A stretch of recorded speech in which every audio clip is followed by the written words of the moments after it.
So I'm Charity Wangeci. I'm 21 years. I am a living person with disability. As you can see, I have physical disability. I come from a single parent. I have a brother and I'm the last born. And yes, I am the only person with disability in our family. I was burnt by a house help when I was 6 months old. Primary, I went to Visaushal. I schooled there from 1 to class 3. And then I wanted to be close to my brother, so I decided I should go to school with him in boarding school. That's now primary from 1 to 8. And then I passed my exams, and then I went back to a missionary school from Form 1 to Form 4. And then after I finished, I decided to pursue teaching. That's why I went to a TTC.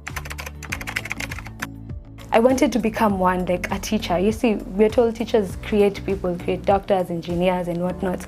So I wanted to be among those people. So I decided to do teaching so I can be able to understand how people with disabilities live and maybe mentor them.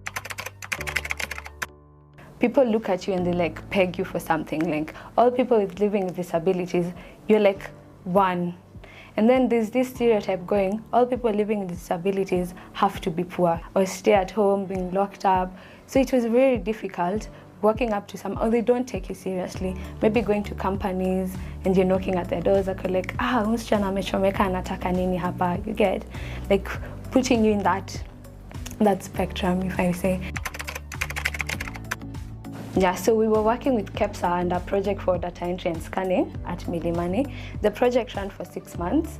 It was very nice. For one, I think I was the only supervisor with disabilities, if I'm not wrong.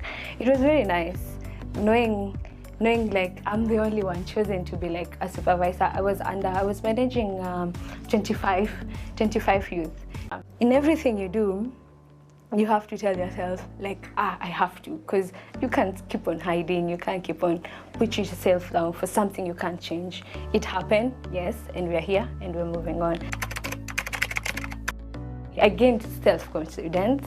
I was very confident from that day. I gained self-acceptance.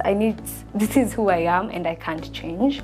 And also I was able to know how to work with people, different people. Yes, I'm a person living with disability, but that doesn't have to define me. It enabled me to know that I can be in a social event or a professional event and conduct myself nicely. First, I'm very grateful for the opportunity they gave us. It's very rare finding a company employing people with disabilities. Most of them do it because they have to do it. Maybe yes, we'll need a few adjustments, but the adjustments make us better than who we are.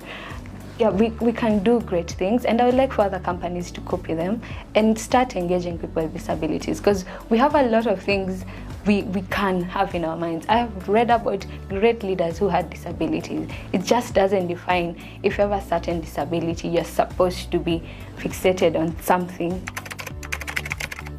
My life hasn't been easy, but once you get a person who trusts in you and I can be Charity, I believe you can do this, I'm giving you this supervisor role, you're gonna do it, you're gonna control people, it makes you believe, if so-and-so can see potential in me, then it must be there. So it has made me become a better person. It has made me stronger, if I may say.